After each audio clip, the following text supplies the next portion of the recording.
Hello friends, most welcome in my YouTube channel UPSC RS SI exam strategy and motivation. तो friends, यह video RS SI exam के सामान्य हिंदी से संबंधित ये प्रथम वीडियो है। आप कहोगे सर हिंदी की तो बहुत सारी वीडियो हैं, फिर आप कैसे बनाने शुरू कर दिया? बहुत सारे स्टूडेंट्स के डिमांड से मैंने यह सामान्य हिंदी और जीके जीएस से संबंधित वीडियो बनाने शुरू किए हैं, क्योंकि बहुत सारे स्टूडेंट्स ये कहते हैं कि सर यूट्यूब पर हमें वीडियो मिलते हैं, हम कोचिंग सेंटर में भी जाते हैं, लेकिन हम सुनते हैं फिर भूल जाते हैं। तो आप सबकी इस सबसे बड़ी समस्या का समाधान करने के लिए ही मैंने आपको पढ़ाना शुरू किया है। और यह सामान्य हिंदी आपके सब इंस्पेक्टर एग्जाम और आरएएस सामान्य हिंदी एग्जाम से संबंधित है। इसका पूरा कोर्स लॉन्च करने का मेरा पूरा विचार है। तो ये पहला वीडियो आप देखें, सब्सक्राइब करें, नोटिफिकेशन ऑन रखें। जो भी वीडियो बनेगा आपके इस चैनल पे जरूर आएगा। और जैसा कि मैंने शुरू में लिखा है, नो नीड टू रिवाइज। हर स्टूडेंट्स की समस्या ये होती है कि उसे रिवीजन का समय नहीं मिलता है, या रिवीजन नहीं कर पाता है, या वो फिर भूल जाता है तो डिमोटिवेट होता है। ये हर एग्जाम की समस्या है। इसी समस्या को ध्यान में रखते हुए मैंने ये वीडियो बनाना शुरू किया है। तो चलो फ्रेंड्स, शुरू करते हैं बिना कोई टाइम गंवाए। तो शुरुआत में मोटिवेशन के लिए मैं यही कहना चाहूंगा कि जो सफर अख्तियार किया करते हैं वही मंजिल को पार किया करते हैं। एक बार शुरू करने का हौसला जो रखे, ऐसे मुसाफिरों का तो रास्ते में इंतजार किया करते हैं। तो कहते हैं फ्रेंड्स की शुरुआत याद ही सफलता होती है। तो आप शुरुआत कर दीजिए। और मैं हमेशा कहता हूं कि जब तक हम कोई शुरुआत नहीं करते या कोई विषय पढ़ते नहीं, उससे नहीं जुड़ते, तब तक वह हमें कठिन नजर आता है। और जब हम उससे जुड़ जाते हैं, हम उसको पढ़ना शुरू कर देते हैं, तो फिर हमें लगता है अरे यार, इसको तो मैं तो वैसे ही कठिन मान रहा था, ये तो बहुत सरल है। तो इसलिए जब किसी काम को करना शुरू कर देते हैं तो वह कठिन नहीं होता है। जब तक शुरू नहीं करते हैं तब तक ही कोई चीज कठिन लगती है। तो चलो शुरू करते हैं फ्रेंड्स। संधि एवं संधि विच्छेद से शुरू करते हैं। सबसे पहले अर्थ, संधि का अर्थ जान लेते हैं, क्योंकि यह स्कूल बोर्ड के एग्जाम के स्टूडेंट्स के लिए काफी उपयोगी रहेगा।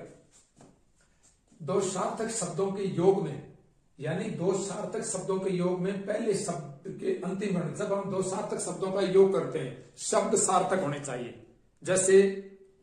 जैसे विद्या प्लस आल्य विद्यालय बनता है, तो विद्या एक सार्थक शब्द है, आल्य एक सार्थक शब्द है। दो सार्थक शब्दों के योग में पहले शब्द के अंतिम वर्ण, जो पहला शब्द होता है, जैसे ये संधि है महा ईश प्लस महेश। दो सार्थक शब्दों के योग में, जैसे महा और ईश, महा मानी बड़ा, ईश मानी ईश्वर, दो सार्थक शब्द के योग में पहले शब्द के अंतिम वर्ण, ये पहला शब्द है, इसका अंतिम वर्ण क्या है? आ, स्वर है। वह अंतिम वर्ण, वह दूसरे शब्द के आदि वर्ण, दूसरे शब्द का आदि वर्ण क्या है? प्रारंभिक शब्द ई तो के परिवर्तन से, यानी इसका पहला ई है, आदि वर्ण के मतलब प्रारंभिक वर्ण के मेल या संयोग से जो विकार या परिवर्तन होता है, विकार क्या हुआ है? विकार या परिवर्तन क्या हुआ है? आ प्लस ई ए, ये बन गया। ठीक है, वह संधि है। तो ये संधि हो गई। महेश एक संधि है। ये कैसे है? दो सार्थक शब्दों के योग से, और इसका अंतिम वर्ण आ है, और दूसरे शब्द का आदि वर्ण प्रारंभिक वर्ण है ई। तो इन दोनों के संयोग से ये संयोग हुआ, इनका मेल हुआ है, तो विकार उत्पन्न होता है। विकार क्या हुआ? ए, तो ये संधि बन गई। वह क्या है? संधि है। और इन वर्णों व ध्वनियों के मूल रूप में लाना, जैसे ये महेश है, इसको मूल रूप में लाना, इन वर्णों को, जैसे आ ई मूल रूप में आ गए, ध्वनियों को मूल रूप में लाना ही संधि विच्छेद है। जैसे महा प्लस ईश, महेश, सुनाई देता है ना? आप जब संधि को पढ़ो तो उसको स्वर में पढ़े आप, राग में, जैसे महेश महेश, महा प्लस ईश। आपको यह ध्यान रखना है, ईश ये बड़ी ई आएगा, इसका संधि विच्छेद करो तो महा प्लस ईश, क्योंकि ईश्वर सबसे बड़ा है। इस हिसाब से आप याद रख लेना। इसी चीज को जब आप जोड़ के पढ़ लेते हो, आप कभी नहीं भूलोगे। ये ईश शब्द जिस भी संधि के साथ आएगा, ये बड़ी ई ही आएगा, ये आपको ध्यान रखना है। ठीक है, जैसे राकेश, महेश, इस तरीके से, और आ प्लस ई का ए हो जाता है। ठीक है, ये आपको ध्यान रखना है।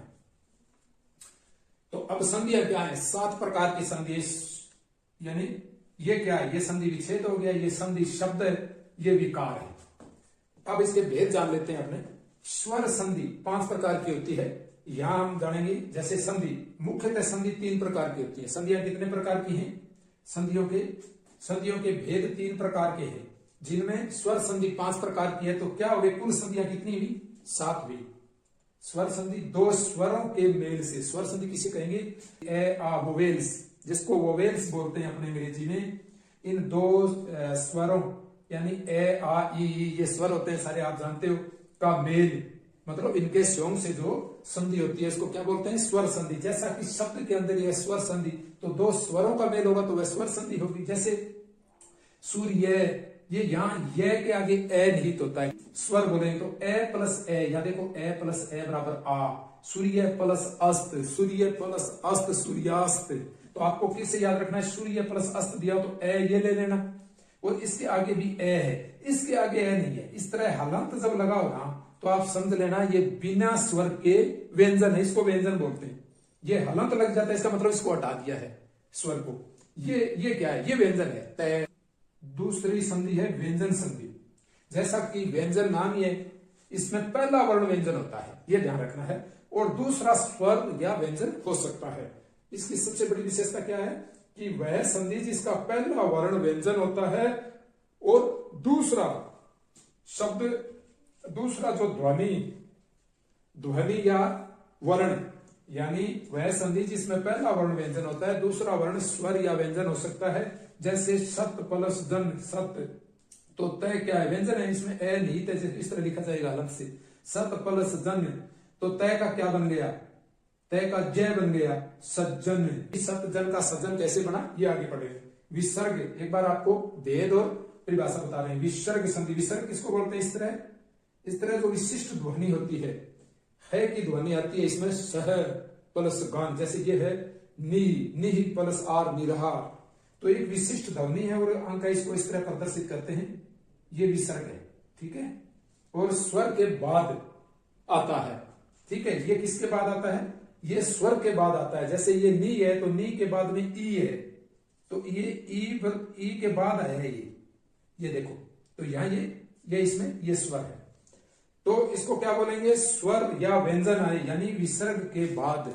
विसर्ग संधि किसको बोलेंगे, जैसा कि नाम लेते हैं, विसर्ग के बाद अगर स्वर या व्यंजन कोई वर्ण आता है, यानी विशिष्ट वर्ण विसर्ग के बाद अगर कोई स्वर या व्यंजन वर्ण का मेल या विकार होता है तो उससे उत्पन्न जो संधि है वह विसर्ग संधि है। जैसे नी प्लस आहार, तो इसका निराहार हो जाएगा, रे बन जाएगा इसका आ आगे आने से। ये इसका नियम आगे पढ़ेंगे हम, नी प्लस आहार, निराहार। ये आपको ऐसे नहीं करना है, नीर प्लस आहार नहीं करना है। निर क्या है, निर तो फिर तो वो व्यंजन बन जाएगी, व्यंजन संधि। ये है विसर्ग संधि, ये निर प्लस आहार नहीं हो सकता, नी प्लस आहार है। नी का मतलब होता है रहित, ठीक है, आहार, निराहार। यूपीएससी स्टूडेंट्स भी इसको ध्यान से सुने, क्योंकि यूपीएससी के अंदर भाषा की त्रुटियां ना हो, हिंदी अंग्रेजी में भी कई बार स्टूडेंट्स हैं वो क्वालिफाई नहीं कर पाते हैं। तो चलो फ्रेंड्स, ओके, ये 9 वर्ष पर आपके लिए शुरू किया है। 9 वर्ष पर बहुत सारे स्टूडेंट्स हैं, उन्होंने ये डिमांड की कि सर आप पढ़ाना भी हमें शुरू करो, कुछ वीडियोस आपके पढ़ने के भी हम देखना चाहते हैं, स्ट्रेटेजी और मोटिवेशन के अलावा। तो इसलिए मैंने ये वीडियो बनाया। और फ्रेंड्स, ये नया साल है, नए साल पर आप पढ़ाई शुरू कर दें, नहीं तो आपके आसपास जब पटाखे बजेंगे तो आपके सिर के अंदर टेंशन के हथौड़े बजेंगे। इस चीज पर मेरी याद आ गया, जयंत रे जिन्होंने ये मनरेगा योजना चलाई ना, सरकार की जो रोजगार गारंटी योजना है मनरेगा, तो इसका सारा ड्राफ्ट है वो जैंद्रेज ने तैयार किया था। ये बेल्जियम के अर्थशास्त्री हैं, जब ये भारत में आए और ये अध्ययन किया तो इसने कहा अरे यार मैं कहां फंस गया यार, ये तो सारी व्यवस्था, ये जो योजना बनाना इस तरह ये सारा। तो उसने ये बताया, जब वो भारत में आया तो उसने बताया कि यहाँ उसको बड़ी असुविधा हुई। आप जब विदेश में जाके कोई कार्य करते हैं या अपनी पढ़ाई जारी रखते हैं, आप तो यहाँ जारी रखते हुए भी परेशान हो जाते हो। तो उसने कहा यार मेरे तो सिर में हथौड़े बजने लगते थे। यानी आप जब भी कोई कार्य करते हो, मेहनत करते हो, तो उसके दौरान हर व्यक्ति को तनाव झेलना पड़ता है, संघर्ष झेलना पड़ता है। तो ये तो एक पार्ट ऑफ लाइफ है और इसको मैनेज करना उत्साह से वह आर्ट ऑफ लाइफ है। तो इस चैनल पर आर्ट ऑफ लाइफ के उत्साहित में प्रसन्नचित रहने की और कंसिस्टेंसी रखने की सारी वीडियोस हैं। और अब आपके लिए आज 9 वर्ष से पढ़ाने की वीडियो भी शुरू हो गए हैं, डेली आपके लिए वीडियो आएगा। आप सब्सक्राइब करें, नोटिफिकेशन ऑन रखें। तो थैंक्स फ्रेंड्स। हेलो फ्रेंड्स, ये अपनी सीरीज में आपका मोस्ट वेलकम। ये है series no need to revise, यानी आपको रिवीजन करने की जरूरत नहीं पड़ेगी। ये सामान्य हिंदी की सीरीज चल रही है, इसके बाद आगे जीके जीएस की सीरीज भी शुरू करेंगे। तो इसमें हम 9 वर्ष पर शुरू की है ये 1 जनवरी से। सोच आपकी क्या होना चाहिए, दृढ़ संकल्प और लक्ष्य उन्मुखी प्रयास होना चाहिए। आपको अपने लक्ष्य के प्रति डेडिकेशन, ठीक है, कहीं भटकाव नहीं रखना है। एक कैसा सब सदैव सब सदैव सब जाए। मैं हमेशा ही ये कहता हूं, एक थोड़ा सा मोटिवेशन के लिए आपके लिए, असंभव नहीं है कुछ भी अगर ठान लीजिए, बस एक मेरा कहना मान लीजिए, एक वीडियो मेरा रोज जरूर देख लीजिए, फिर अगर सफलता ना मिले तो मेरा नाम बदल दीजिए। तो चलो फ्रेंड्स शुरू करते हैं। आज का विषय है गुण संधि है फ्रेंड्स। ठीक है, ये द्वितीय संधि है। स्वर संधि के अंदर दीर्घ संधि हमने पढ़ ली। ठीक है, अर्थ परिभाषा पढ़ ली। संधि 3 प्रकार की होती है, ये आपको बता दिया। ठीक है, और स्वर संधि के 5 भेद होते हैं, जिसमें दूसरा भेद गुण संधि अपने पढ़ रहे हैं।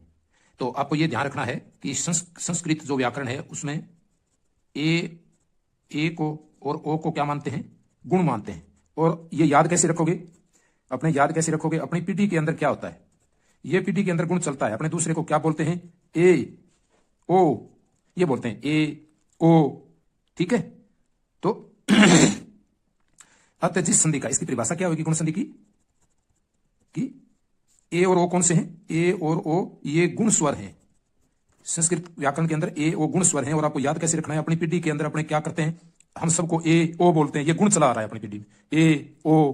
अब परिभाषा कैसे याद रखोगे? परिभाषा ऐसे याद रखेंगे कि जिस संधि, यानी जिस संधि का परिणाम ए और ओ, ये ओ गुण स्वर में होता है,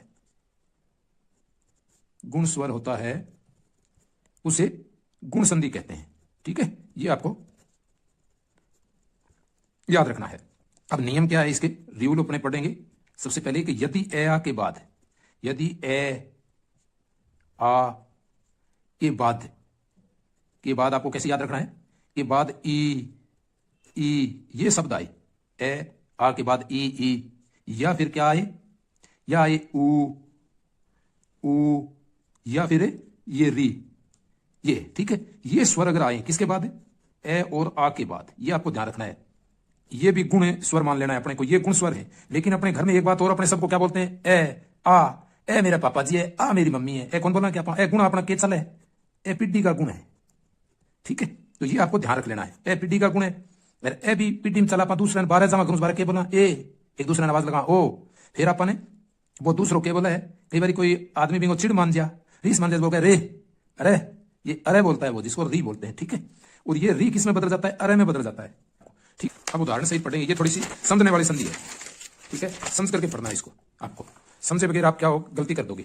ए और आ ये हैं, ये अपने को ध्यान रखना है। ठीक है, इनके बाद क्या आए? इनके बाद यानी प्लस इनमें अगर ई या ई आए ना, इनके बाद ए या आ के बाद क्या आए? के बाद क्या आए? ई या ई आए तो इसका क्या हो जाता है? ए हो जाता है। अगला शब्द चला जाता है गुण अगली पीढ़ी में जाता है ना। अपने याद कैसे रखेंगे? गुण संधि है तो गुण है वो अगली पीढ़ी में जाते हैं। पीढ़ी अगली, तो अगली पीढ़ी में चला गया तो ए आ ई ए चला गया। ए का मतलब ई के बाद ए में चला गया, ये आपको ध्यान रखना है। ठीक है, अब हालांकि ई के बाद जब बोलते हैं तो ऊ होता है, लेकिन आपको क्या करना है? ई, ये बोलने में क्या है? आपको क्या है? इसको ध्वनि निकाल करके याद रखना है। याद कैसे रखोगे? एक तो याद रखना है भी याद दूसरी पीढ़ी में चला जाए ऐसे, लेकिन ध्वनि सबसे बढ़िया तरीका है। ध्वनि सबसे बढ़िया तरीका है। कैसे है? ए ई, ये ए होता है, ए ई की आवाज आ रही है, इसकी आवाज आ रही है, ए की आवाज आ रही है, ऐ एकदम दबाव देते हैं तो तब ये छोटी मात्रा की आवाज आती है। कैसे आती है? ए ई ऐ, या ए बड़ी के आते हैं तो भी ए ई ऐ, ये मतलब ये छोटी मात्रा याद रखना है आपको, ये आएगी ए। और आ के बाद में देखो आप आ ई, जैसे ये आया ए प्लस ई, ए होगा, ए प्लस ई भी ए होगा, आ प्लस ई भी ए होगा, और आ प्लस बड़ी ई भी ए होगा। इन सब में क्या बदलेगा? ये इसमें परिवर्तन होता है। और संधि क्या है? परिवर्तन और विकार ही संधि है। स्वर या व्यंजन के अंदर विकार होता है, वह संदेश का उदाहरण अपने ले लेते हैं। ये क्या है? उदाहरण लेते हैं। ठीक है, ए और ई के बाद उदाहरण से साथ साथ चलेंगे। ए और आ के बाद नियम, ये प्रथम नियम अपने याद रख लेंगे। ए या आ के बाद अब ध्वनि से याद रखना है। ए ई ऐ, याद आ गया? ऐ बोलते हैं इसको, ए फॉर अनक। या आ के बाद आई ए की आवाज। उदाहरण कैसे याद रखेंगे? ए और ई के बाद ए, ये आपको याद रख लेना है। शुभेच्छु, जैसे अपने याद कैसे रखेंगे? शुभ, शुभ के अंदर यहां आ रहा है प्लस इच्छु, तो इसका क्या हो गया? शुभ ए प्लस ई क्या हो गया? ए आ गया, तो शुभेच्छु हो जाएगा। शुभ तो यहां आ जाएगा। इसके बाद में इसका ए और ये ई मिलकर के क्या हो जाएगा? ए, तो इसके ऊपर ए की मात्रा लग जाएगी, और ए की मात्रा तो यही है, और ये अगले वाला, ये इस तरह याद रखना है आपको। इसका ए और ये ई, ये ए ई मिलकर के क्या हो गया, ए हो गया, ए ई मिलकर के क्या हो गया, ए ही हो गया। और ए की मात्रा क्या होती है आपको पता है, ये होती है। तो शुभ आप लिख दो, ए की मात्रा तो इच्छु लिख दो, ई चला गया, इसका ए चला गया, इसका बन गया ए, ये ए की मात्रा होती है। और इसकी मात्रा क्या होती है, ये होती है, ठीक है। और जो ए होता है ना, ये इसकी मात्रा ये होती है, इसकी डबल होती है मात्रा, ठीक है, इस तरह। और इसकी ए की होती है, ये आपको ध्यान रखना है, ठीक है। अब दूसरा उदाहरण लेते हैं। इसका उदाहरण अपने लेते हैं प्रेक्स पर प्लस ईक्सक। क्या बन गया, प्रे के अंदर लास्ट के अंदर क्या रहा है, ए, और ये बड़ी ई पर ईक्सक। ईक्सक कैसे याद रखोगे, ईक, इक्स माने ईक होता है, तो ईक लंबा वृक्ष होता है, इसलिए इस पर बड़ी मात्रा आएगी, ये आपको ध्यान रख लेना है। इच्छु, इच्छा, छोटी छोटी इच्छाएं भी इच्छाएं होती है, और इच्छाएं छोटी छोटी होती हैं तो भी वो भयंकर होती हैं, तो इसलिए ये छोटी इच्छाएं हैं तो छोटी मात्रा आएगी। इच्छु आपको याद रखना है। शुभेच्छु का जब संधि विच्छेद करो, शुभेच्छु, तो आपको याद रखना है शुभ प्लस इच्छु, छोटी ई आएगी। इसलिए मैं आपको बता रहा हूं कि नो नीड टू रिवाइज, आपको रिवाइज करने की जरूरत नहीं पड़ेगी। और आपसे पूछ लिया जाए ये कौन सी संधि है, तो इसमें शुभेच्छु ए आ रहा है, तो इसलिए इस संधि की विशेषता ये है कि लास्ट के अंदर अगर ए, ओ और री आए, इसकी विशेषता क्या होगी संधि की, गुण संधि की विशेषता आपको मैंने शुरू में बताई नहीं। अपने दूसरे को क्या बोलते हैं, ए, और दूसरे को क्या बोलते हैं, ओ, ये अपने बोलते हैं ना, ए ओ। और क्या बोलते हैं, रे, अरे, ए ओ बोगा रे, मतलब दूसरा ना ये बोलना वो बोलना बोगा रे, के बोले रे, के बोले रे। तो इस तरह से आपको याद रख लेना है। यानी गुण संधि के अंदर ए, ओ और अरे के अंदर आते हैं, तो ये पहला ए के अंदर बदल जाता है, ए के बाद ई आए, या आ के बाद ई आए, किसी आए, चाहे छोटी ई आए चाहे बड़ी आए, किसके बाद, ए और आ के बाद, ये ध्यान रखना है, ठीक है। इसका आई बोलता है तब नहीं याद रखनी, आई आई आई आई आई, इस तरह याद रखना है। परीक्षक का क्या हो गया, प्रेक्षक, ये प्रे तो इसमें आ जाएगा, इसका ए और ई चला गया, तो ऊपर मात्रा कौन सी रह जाएगी, ये क्षक आ जाएगा। एक बार इसको छोड़ दो, ए को छोड़ दो, इस ई को छोड़ दो, अपने क्या लिखेंगे, क्षक। अब मात्रा कौन सी आएगी, ए की, ए की मात्रा के लिए यहां क्या लगाते हैं, एक मात्रा लगाते हैं, तो प्रेक्षक हो गया, ठीक है। अब इसका उदाहरण लेते हैं आई का। आई का उदाहरण क्या होगा, यथेष्ट, यथा, यथा प्लस इष्ट आ जाए, इष्ट। अब इष्ट में याद कैसे रखना है, इष्ट का मतलब सबके इष्ट देवता अलग अलग होते हैं, सबसे बड़ा देवता ईश्वर है, तो यहां जो देवता है वो चाहे छोटे हो बड़े हो, सबका इष्ट देवता होता है, किसी का कोई देवता किसी का कोई, तो इष्ट का मतलब आपको छोटी मात्रा ये याद रखना है। अब यथा का इसका आ चला गया और इसका ई चला गया, तो यहां क्या आएगा, इसका या मतलब इसका आ और ई मिलकर क्या हो जाएंगे, ए हो जाएंगे। ए की मात्रा कौन सी लगती है आपको मैंने बता दिया, ए की मात्रा ये लगती है। अब आपको क्या करना है, यथ लिख लेना है, यथ प्लस यथ, एक बार यथ लिख लेना है, और से और टे, ये से और टे, क्योंकि ई चला गया, ई और आ दोनों मिलकर के ऊपर ये थेस्ट, इस तरह आपको बनाना है। ये हो गया, ठीक है। ये हो गया शुभेच्छु, ए और ई, तो इसका ए और ई मिलकर के क्या हो जाता है, ये मात्रा लग जाती है, शुभ लिखा जाता है, शुभ लिखा जाता है, ई चला जाता है, ए चला जाता है, इसका ए बन जाता है। यहीं इसका ए और ई ये दोनों मिलकर के क्या हो जाते हैं, ए हो जाते हैं। तो ए की मात्रा क्या है, ये है, तो इस पर क्या है, प्रे लिख देंगे, क्षक लिख देंगे, ऊपर ये मात्रा लगाते हैं। इसी तरह यथा का आ और ई मिलकर के ए मिल जाते हैं, तो ये यथ लिखा जाएगा, यथा नहीं लिखा जाएगा, क्योंकि ये तो आ और ई मिलकर के क्या हो गया, ये मात्रा बन गई। मतलब ए का मतलब मात्रा ही तो होता है, ए को किस तरह लिखेंगे, ए अलग से थोड़ी लिखेंगे, मात्रा होती है, तो इसलिए यथ लिख दिया और फिर ये स्टे लिख दिया और ऊपर ये मात्रा लगा दी, टेस्ट। और इसका बनाओगे आप, आपसे पूछे कौन सी संधि, आपको पता है ए आ रहा है, तो इस संधि की विशेषता क्या है, ए तो और ओ और अर, तो यहाँ ए आ रहा है, ये टेस्ट, तो इसकी विशेषता ये गुण संधि है, आप कभी नहीं भूलोगे। एसआई के अंदर सब इंस्पेक्टर में ऐसे ही पूछा जाता है। आरएस में तो आपसे ये लिखाएगा, फिर ये बना देंगे संधि विच्छेद, या संधि करो यथा प्लस इसका ये टेस्ट, ठीक है। दो मात्रा नहीं लगानी है, एक ही लगानी है। इष्ट छोटा है, इक्स में बड़ा है, इक्स जो होता है ना, इक्स का मतलब होता है एक वृक्ष, तो एक बड़ा ही होता है, लंबा वृक्ष, तो इसको बड़ी मात्रा आएगी, ये ध्यान रखना है। अब अगला उदाहरण लेते हैं, आ प्लस ई, ये तो आ गया, आ प्लस छोटी ई का बड़ी ई का उदाहरण लेते हैं। ये उदाहरण लेते हैं अपने माहेश्वर, महा प्लस ईश्वर, क्योंकि आ भी आ रहा और बड़ी भी आ, ईश्वर तो सबसे बड़ा है, तो बड़ी मात्रा आएगी, आपको पता है। अब इसका संधि विच्छेद बनाएंगे तो क्या होगा, आ प्लस ई बनकर क्या हो जाएगा, ये मात्रा लग जाएगी, तो मह का मह लिखो सबसे पहले, क्योंकि इसका तो आ और ई तो दोनों चले गए। अब नया आएगा, विकार उत्पन्न हो गया, ए आएगा, ए का मतलब ये मात्रा इसके ऊपर चली जाएगी, ये मात्रा आ गई। अब आगे ये स्वर, ये ई तो चली गई, ये स्वर आगे लिख दो, महेश्वर। अब कभी भूलोगे बताओ। अब आपसे ये पूछना चाहिए इसका संधि विच्छेद करो, तो आपको पता है इसके अंदर ए है, तो ए कब आता है, जब आ और ई हो, या ए या ई हो, तो आपको पता है आ प्लस ई मिलकर के महाईश्वर महेश्वर, आप बोल करके देखना दो नहीं करके, महेश्वर महेश्वर महेश्वर, महा प्लस ईश्वर महेश्वर महाईश्वर महाईश्वर, यार है ना, इस तरह करके देखना मन ही मन, फिर अपने आप महा चला जाएगा, इस तरह आप कभी नहीं भूलोगी। अब दूसरा नियम क्या है, दूसरा नियम दो है कि ए और आ के बाद, ये सारे ए और आई चलेंगे, ए और आ के बाद, ए और इन दोनों के बाद क्या हो, इन दोनों के बाद अगर ऊ आए या बड़ा ऊ आए तो क्या हो जाएगा, इसका नियम क्या है, तो क्या हो जाएगा, इसका नियम ओ हो जाएगा, ओ। आप देखो, औ औ औ औ ओ ओ ओ औ ओ औ, इस तरह आवाज आता है, ठीक है, ये आपको ध्यान रखना है।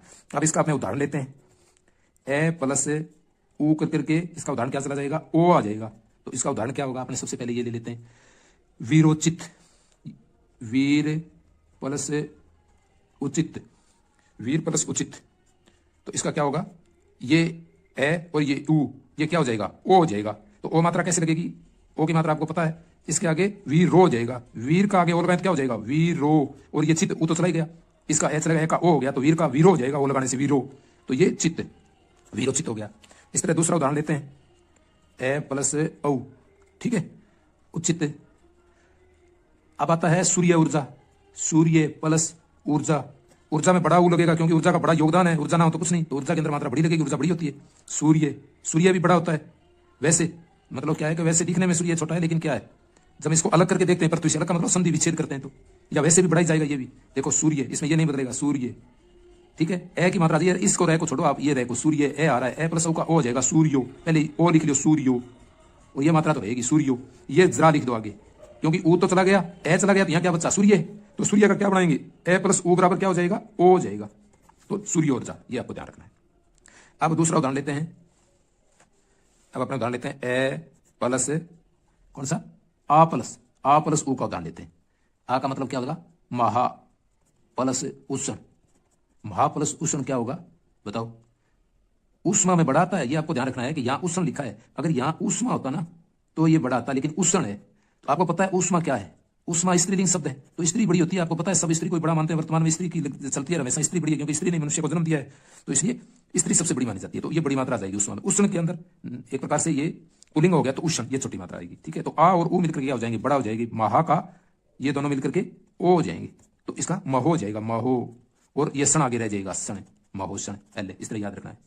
अब इसका संधि विच्छेद करें, महोषण, महोषण, महाप्लस उष्ण, महाउष्ण, इस तरह आवाज आती है ना, आवाज के आधार पर आप संधि को सही करोगे, महोषण, महोषण, महाप्लस उष्ण, मह प्लस उष्ण नहीं होगा।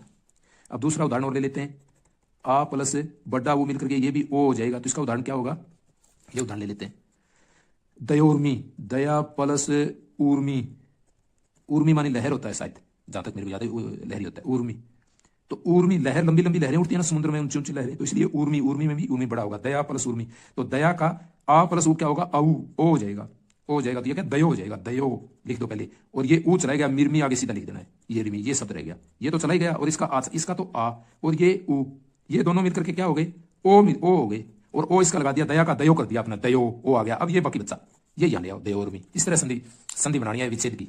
और ये पूछ लिया कौन सी संधि है, दयोर्मी, तो ओ आ रहा है ना, ए ओ और अरे, ये तीनों जो गुण हो तो वो गुण संधि होगी, ये इस तरह आपको याद रखना। ए के बाद एक नियम और है, ए या आ के बाद क्या आता है, प्लस अर, ये ऋषि क्या आ जाए, री आ जाए, ए और आ के बाद री आ जाए, तो इसका क्या बन जाता है, अर बन जाता है। इसका उदाहरण लेते हैं अपने, ए प्लस री बराबर अर, ठीक है, तो इसका क्या हो जाएगा, देव प्लस ऋषि, ये सही लिखते हैं, देव प्लस में ऋषि का क्या हो जाएगा, देव इसका ए और ये री, ये ए प्लस ये सही नहीं लिखा जा रहा, ये री, ये क्या बन जाएंगे, ए रे बन जाए, तो ऋषि के अंदर तो सीधा रे लिख दो, देव लिख दो, देव तो सीधा आएगा ही, देव ये ए रहा, देखो ए तो रहेगा, तो देव का देव आ जाएगा, ये रे इसमें जुड़ेगा, रे जुड़ेगा तो ये रे होगा, तो ये सी तो लिखा जाएगा, ये तो चला गया, ये रह गया यहाँ, ये लिख दो।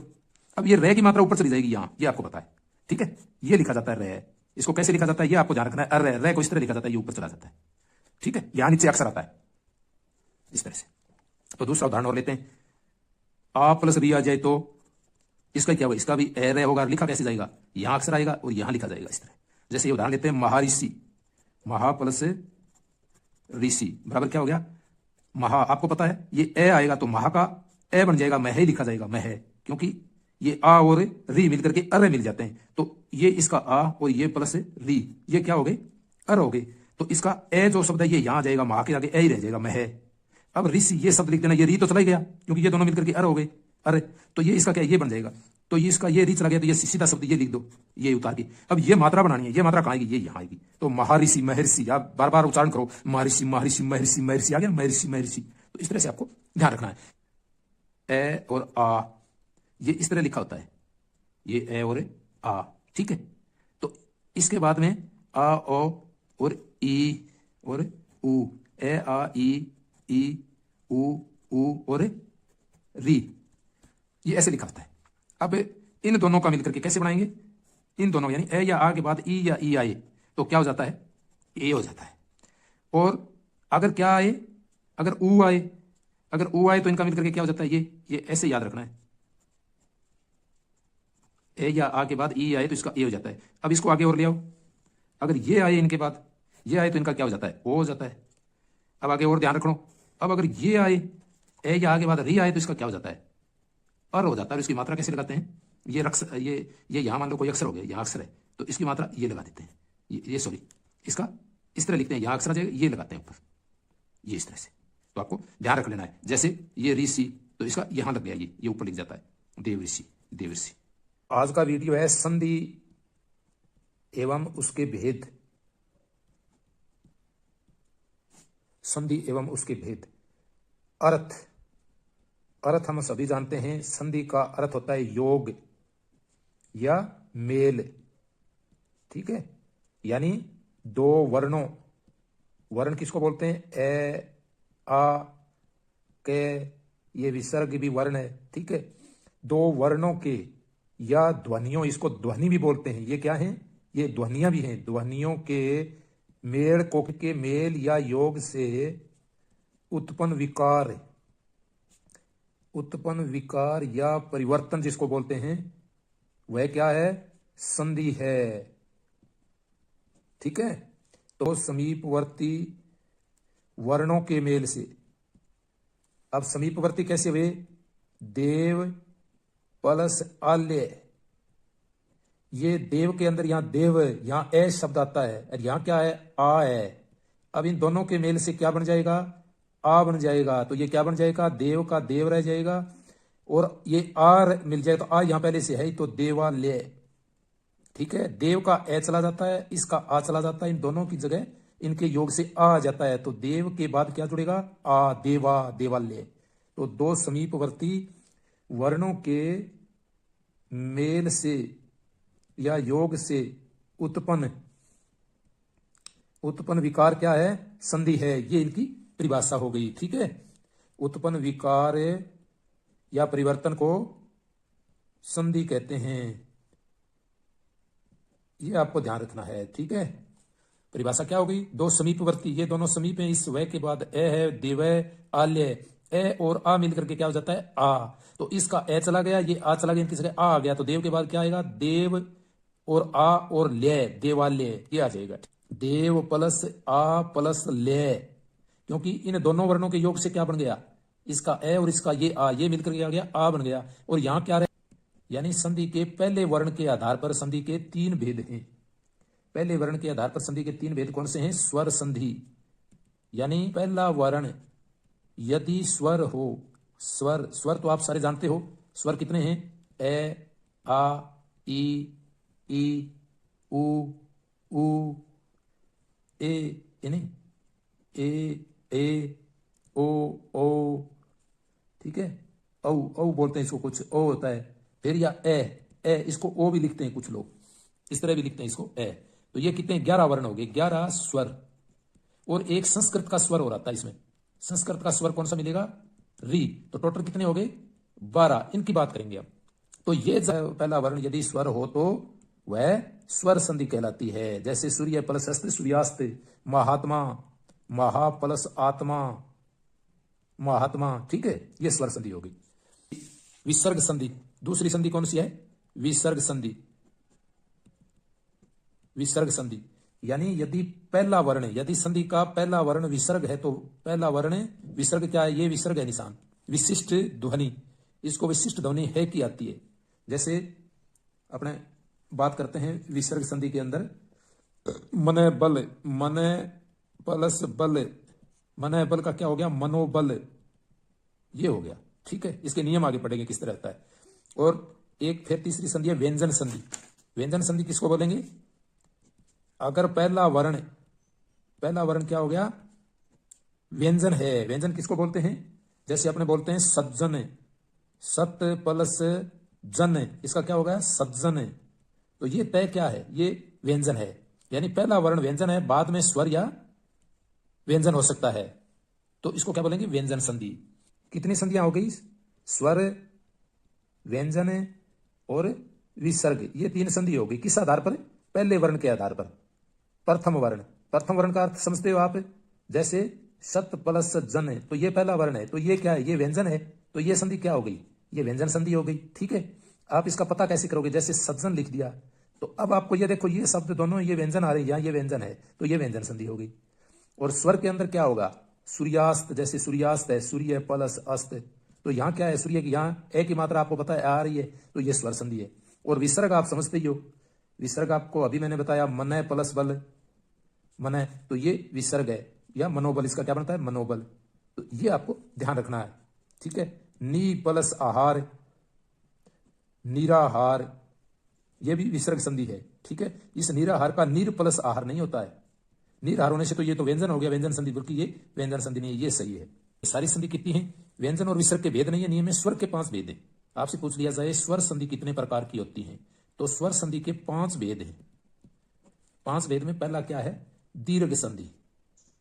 दीर्घ संधि, जैसे कि दीर्घ का अर्थ आप समझते हो बड़ा, दीर्घ मानी बड़ा, और लघु मानी क्या होता है, लघु या ह्रस्व, लघु या ह्रस्व मानी क्या होता है, छोटा।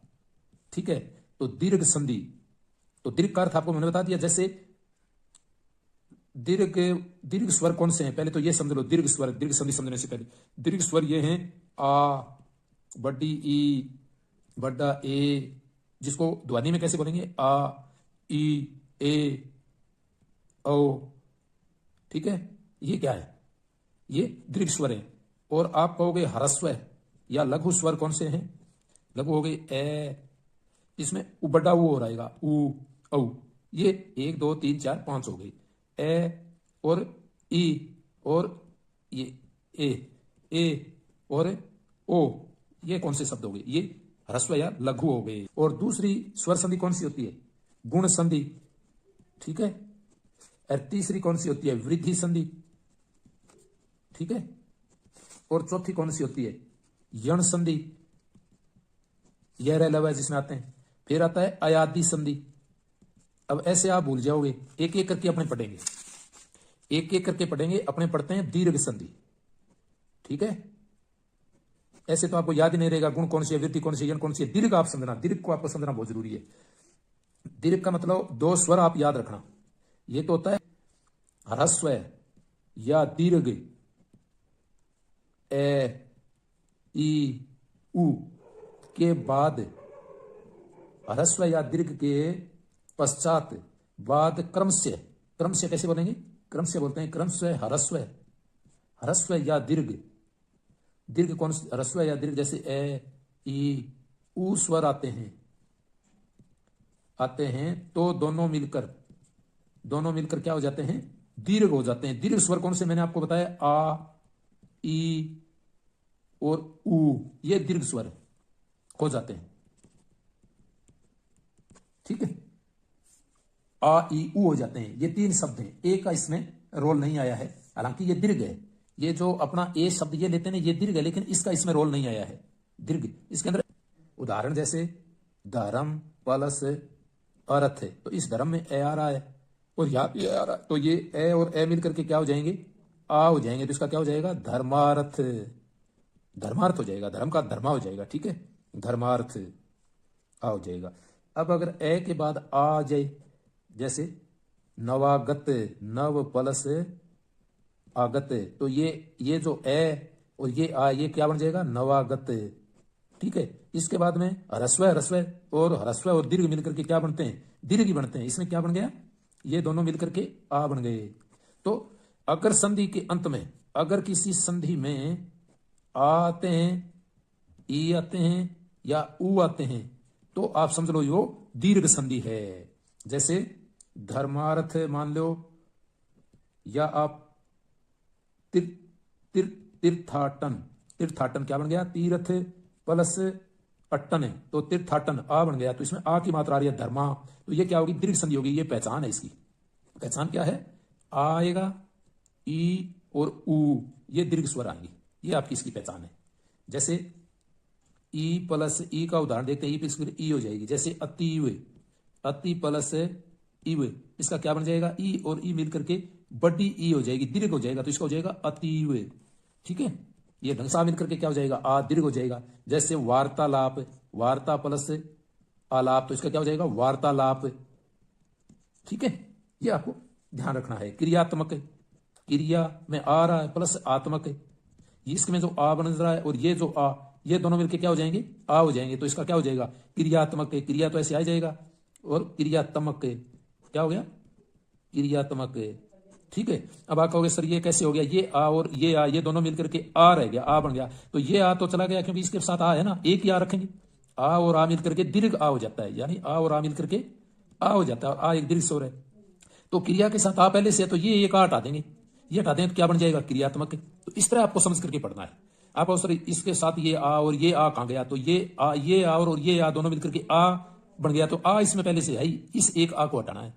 ठीक है, एक ही तो आएगा, दोनों मिलकर के क्या होता है, विकार उत्पन्न होता है, परिवर्तन होता है। परिवर्तन क्या आया है, आ और आ मिलकर के आ बन गया, तो इसे आ ही रहेगा दोनों के बीच, तो एक ही आ रहेगा, इसके भी पहले से क्रिया के साथ आ है, तो ये आ हट जाएगा। ये आ हटा दो, चाहे ये आ हटा दो, ये आ हटा देते हैं, चलो आप कहोगे ये आ हटा देते हैं, तो ये क्या रह जाएगा, ये व्यंजन रह जाएगा क्रिय, और अगला कौन सा है, आत्मक, क्रियात्मक, ये एक रख लो, ये दोनों का हो गया। तो अब यह के साथ आएगा तो क्या बनेगा, यह बन गया ना, और आत्मक ये इसके साथ आ गया, तो तमक यहां रह गया, क्रियात्मक।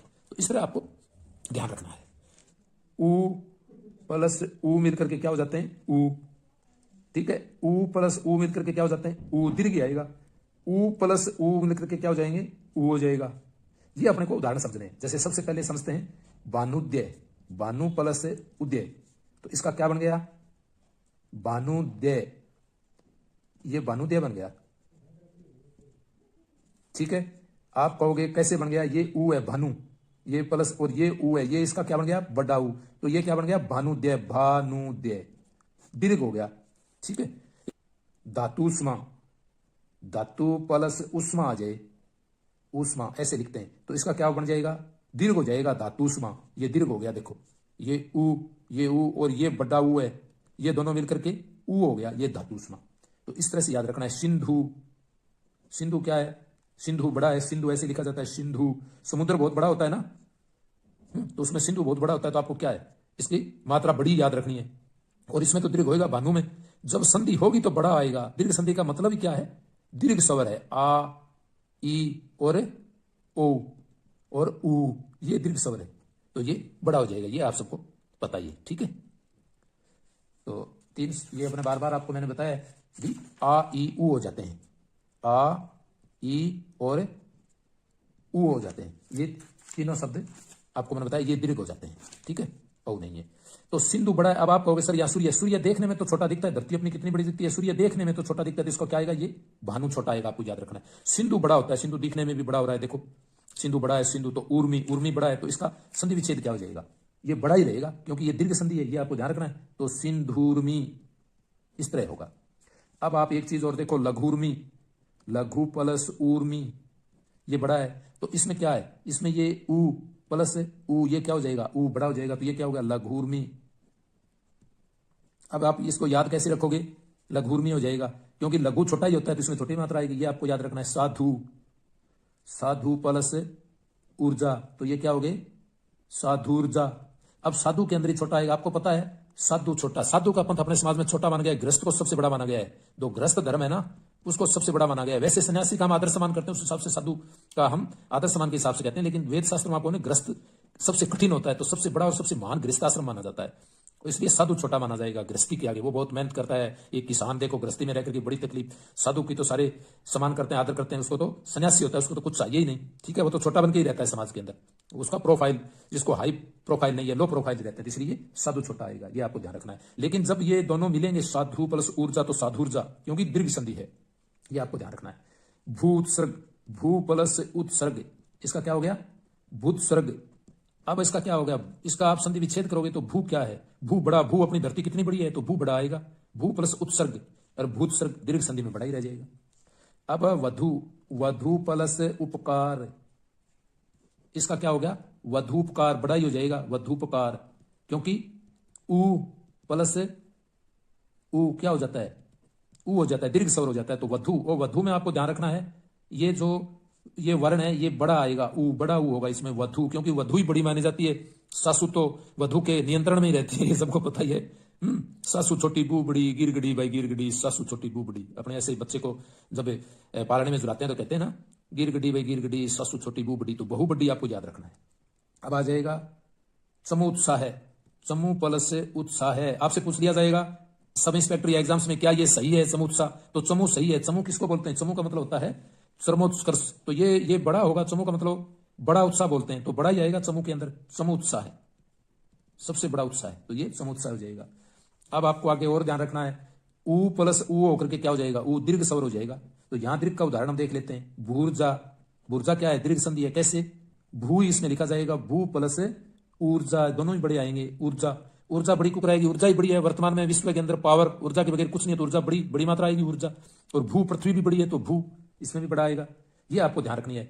अब आपसे पूछे भू प्लस ऊष्मा, तो ऊष्मा भी बड़ी चीज है, ऊष्मा के बगैर कुछ नहीं है। अपने खाना नहीं पका सकते, तो ऊष्मा भी एक बड़ी है, मतलब दैवी शक्ति है बड़ी, तो इस हिसाब से अपने मान सकते हैं भूष्मा। तो इसका क्या हो जाएगा? बड़ा ही रह जाएगा, भूष्मा, भूष्मा। ठीक है, ये हट जाएगा, एक रह जाएगा, आपको पता ही है। अब एक उदाहरण और ले लेते हैं। वधूर्मी, भूर्ध्व, ऊर्ध्व, भू प्लस ऊर्ध्व का क्या हो जाएगा? भूर्ध्व, बड़ा ही आ जाएगा। ऊर्ध्व, ऊर्ध्व का क्या होता है? ऊर्ध्व माने बड़ा होता है, तो बड़ा ही आएगा ऊर्ध्व, आपको याद रखना है। वधु, वधु प्लस ऊर्मी, ठीक है, ये क्या हो जाएगा? वधूर्मी, ठीक है, उर्मी भी बड़ा होता है। ठीक है, ये आपको ध्यान रखना है। तो ये दीर्घ संधि हो गई।